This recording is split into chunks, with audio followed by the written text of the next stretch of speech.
fim de semana, Lula afirmou em uma entrevista a um canal indiano que Vladimir Putin não seria preso enquanto ele fosse presidente do Brasil. Mas, após o encerramento da reunião do G20, o petista afirmou que vai estudar o Tratado Penal Internacional e que a prisão do presidente russo não deve ser uma decisão nem do governo e nem do Congresso Nacional. Para entender a situação jurídica, os motivos que levariam à prisão de Putin aqui no Brasil no ano que vem, na cúpula do G20 aqui, a gente conversa agora com o professor de Direito Internacional da FMU, Manuel Furrella. Como sempre, professor, uma honra receber o senhor aqui. Obrigado.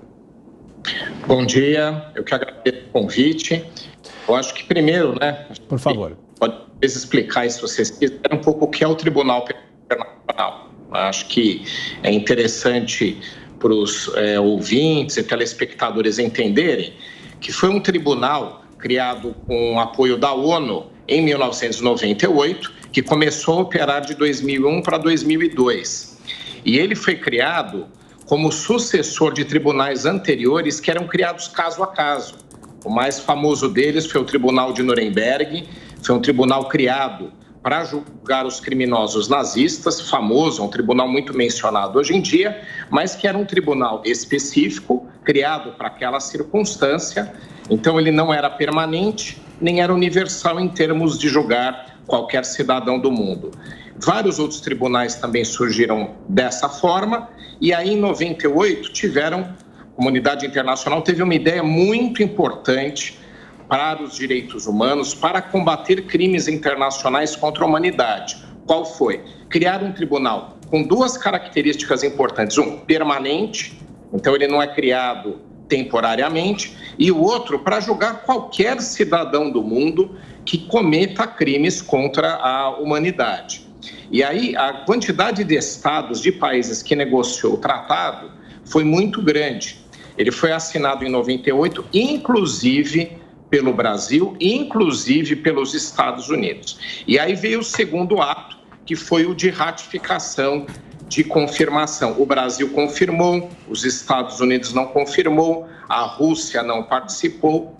Então, esse tribunal é importantíssimo, importante para os direitos humanos, mas principalmente para que aqueles que cometam crimes contra a humanidade, por exemplo, crimes de guerra, genocídios, tantos desses crimes que a gente encontra, infelizmente, no cenário internacional, para que eles não saiam impunes. Então, essas são as características, só um pouco sobre o que é esse importante Tribunal Internacional.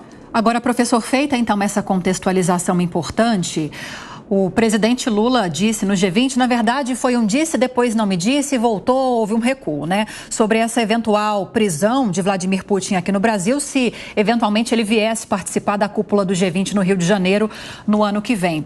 Efetivamente, como seria esse processo, imaginando o que não deve se confirmar que Putin venha aqui para o Brasil, e qual seria o papel do presidente da República? Porque Lula disse que não seria uma decisão nem dele, nem do Congresso, mas apenas da Justiça. Sim, na verdade, foi corrigido um erro com o outro. Exato. Então, você teve aí uma primeira colocação equivocada, não só em termos do Brasil descumprir um tratado, porque esse tratado, como eu disse aqui, o Brasil assinou, ratificou. Aliás, o Brasil emendou a Constituição e faz parte da Constituição Federal Brasileira. O Tribunal Penal Internacional é parte integrante aqui do Brasil. Então, o Brasil tem que cumprir esse tratado, esse acordo internacional. Então, a primeira colocação do presidente da República de descumprimento significa que o acordo, o tratado, o pacto, aquilo que o Brasil avançou, se compromissou, está se dizendo que não vai cumprir. E o outro problema, também tão grave quanto o primeiro, é dizer que parecia pelo menos, que seria a decisão dele, presidente da República, determinar que Vladimir Putin não seria preso no Brasil. Então, primeiro, o erro em falar do descumprimento de acordos que o Brasil assina. E outro, de uma incumbência que não é do presidente da República. O cumprimento, a determinação do cumprimento do tratado no Brasil, daqueles que tenham condenação pelo TPI no exterior e entrem no nosso território, essa é uma incumbência do Poder Judiciário. não é do Poder Executivo representado pelo Presidente da República. Então, na primeira declaração, esses dois erros graves. Aí veio a segunda colocação, também muito séria no meu ponto de vista. Tentou-se corrigir a atribuição, então o presidente disse que é competência do Judiciário, correto, e veio uma outra, que ele quer reanalisar, rediscutir por que o Brasil faz parte desse tratado, por que o Brasil está submetido a esse tribunal e não estariam os Estados Unidos, por exemplo, né? Então, não é verdade essa colocação. Tanto não é verdade que Vladimir Putin não pode ser preso na Rússia por ordem do TPI, que já tem ordem de prisão contra ele, porque a Rússia não é parte do tratado. Mas como o Brasil é parte do tratado, qualquer condenado, qualquer um que tenha uma ordem do TPI de determinação de prisão contra ele ou ela e passe pelo Brasil, o Brasil tem que prender. É por isso que a gente tem que cumprir o tratado. É por isso que o TPI faz com que, caso o Vladimir Putin venha ao Brasil, como ele tem essa ordem, na Rússia ele não é preso porque a Rússia não é parte do tratado, mas no Brasil é. Eu vou repetir, é um tratado importantíssimo para a questão dos direitos humanos. O Brasil faz parte, isso é importante. Ele é um tribunal com muitas características específicas, não se sai prendendo qualquer um. Você precisa ter uma ordem, como tem com Vladimir Putin. E só para contar por que o Vladimir Putin tem a condenação, para a gente saber quão grave é a situação, é por conta de ter sido determinada a deportação de crianças ucranianas à força para a Rússia. Então, é por isso que ele tem uma condenação, é por isso que o TPI resolveu dar ordem de prisão. Um crime muito grave, internacionalmente falando, que inclusive envolve crianças, envolve menores. Então, também é bom a gente saber aquilo que está se dizendo que não se deve cumprir. Professor, na sequência das perguntas dos comentaristas, começando por Amanda Klein. Amanda. Professor, bom dia, sempre tão bom ouvi-lo falar. E só para lembrar outra contradição, houve denúncia da CPI da Covid contra Jair Bolsonaro por crimes contra a humanidade, saúde pública, também na época da CPI, a esse mesmo Tribunal Penal Internacional. E naquela ocasião, os aliados de Lula estiveram envolvidos e comemoraram, né? Inclusive o próprio presidente da República, que o chamou durante muitas vezes a campanha de genocida. Agora, professor, eu acho que talvez isso tenha como pano de fundo essa posição muito ambígua do Brasil e de outros países da América Latina em relação ao conflito Rússia-Ucrânia. Seria interessante o senhor explicar isso também, o que está por trás dessa posição que demora tanto, que tarda tanto em condenar o óbvio, claro, invasor, que é a Rússia. Bom, Amanda, bom dia. Realmente a gente tem aí uma série de incompatibilidades, incongruências do governo em relação à Rússia. Eu acho que não são tão difíceis. As posições brasileiras, elas podem ser, né, conforme havia sido inclusive recomendado ao Brasil, em relação à neutralidade no conflito russo. Se o Brasil não quer se posicionar, e talvez deveria, no meu entendimento, a favor da Ucrânia, que é o Estado invadido, que é o Estado penalizado, que é o país vítima efetivamente desse conflito, acabou se optando por uma neutralidade. Até aí não há problema.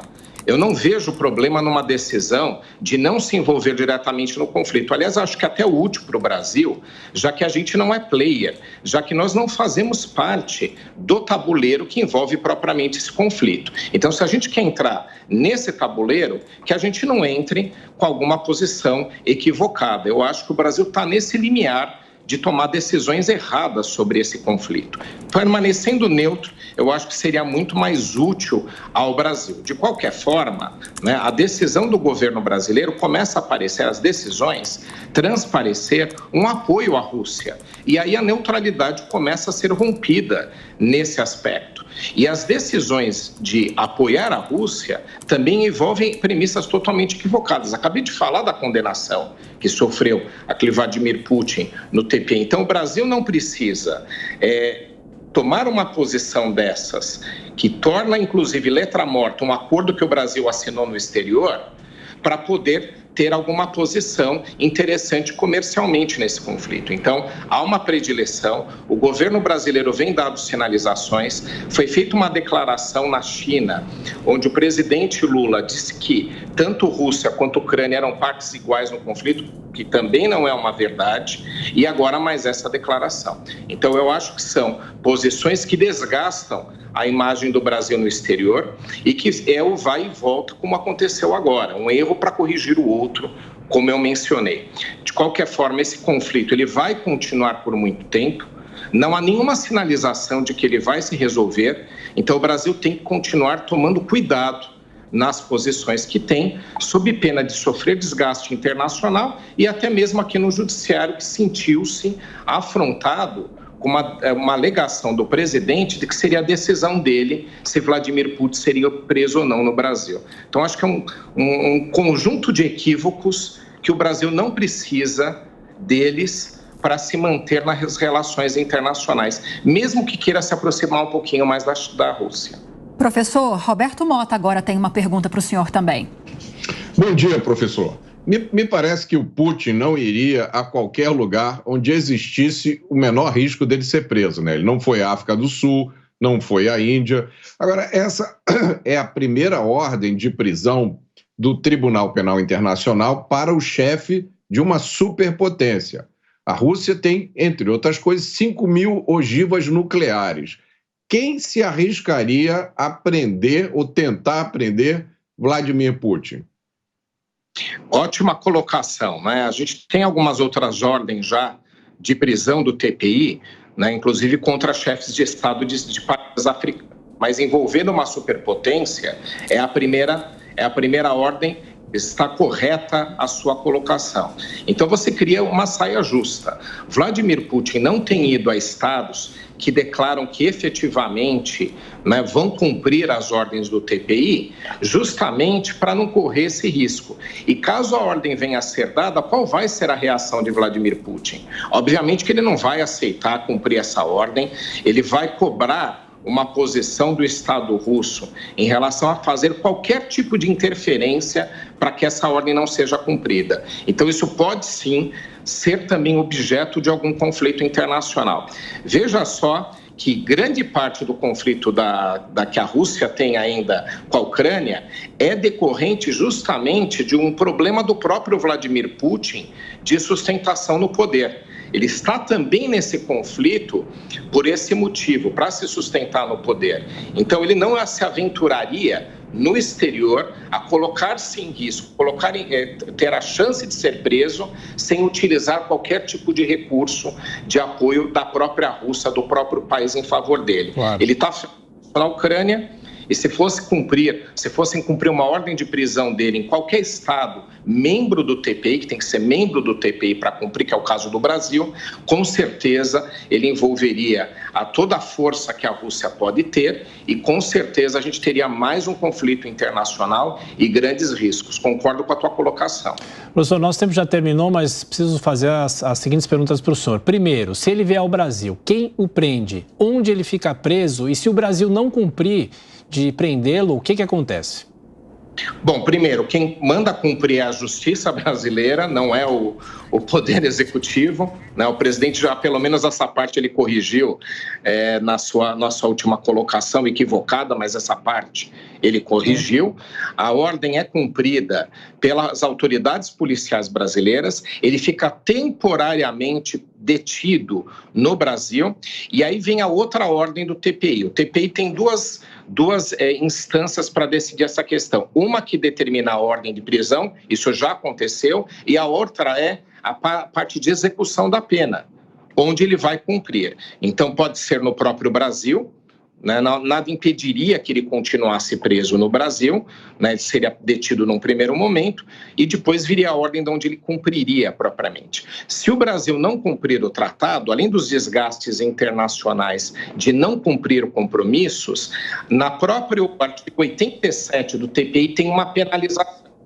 O TPI prepararia um relatório sobre o Brasil, avaliando a posição brasileira, e o Brasil poderia ter esse relatório encaminhado não só para o TPI, onde poderia vir algum outro tipo de ordem contra autoridades brasileiras, ou, pior ainda, o relatório, também está isso no TPI, pode ir para o Conselho de Segurança da ONU. Então, tanto autoridades brasileiras, pessoas físicas podem ser punidas por descumprir as ordens do TPI, quanto até mesmo o Brasil como nação dentro do Conselho de Segurança. Tudo isso previsto naquilo que o Brasil assinou.